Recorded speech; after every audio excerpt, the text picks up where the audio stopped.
Time for Exploring Michigan, sponsored by Flint Institute of Arts and LaFontaine Automotive Group.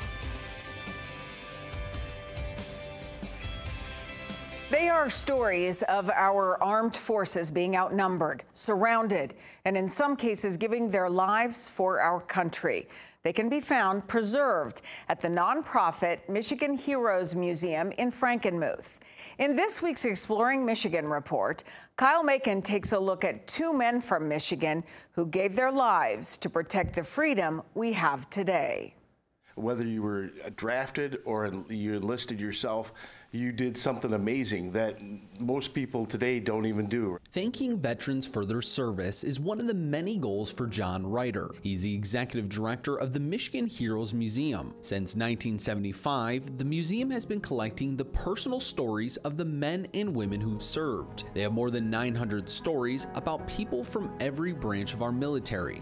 Their personal uniforms, they have their dog tags, they have maybe a canteen or whatever they thought was important to save and bring home. Those items are what we use to help tell the stories of the little snapshot of their life. People like Colonel William Nolde, who served in Vietnam. He grew up in Mount Pleasant, where both he and his wife were teachers. He was known to have a kind soul and brought that with him during the war. He spoke fluent Vietnamese and he loved the Vietnamese people. Nolde was deployed twice to Vietnam. He was killed during his second tour, and documents in the museum's collection show Nolde was the last American killed in the war. He ends up in the town square. He's talking to the village elders on what they're going to do when the Americans pull out, and the artillery round came in and took his life. Another story you'll find at the museum belongs to Private First Class Dwayne Williams. He grew up in Brown City and also served in Vietnam. Reiter says Williams was out on patrol when his squad was ambushed. He was shot,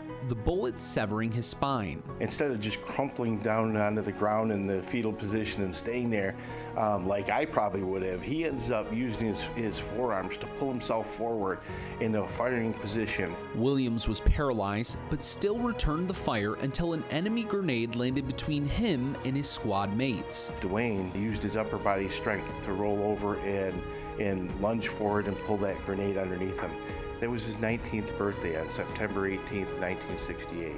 Williams was awarded the Medal of Honor and also had a warship named after him. These are just a couple of the stories among hundreds you can learn about at this museum.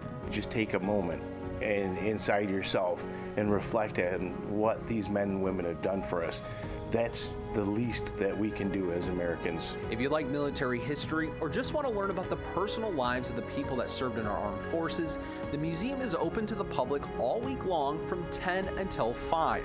They're also on the lookout of other personal stories from veterans across our state in the hopes of making sure their memories still live on.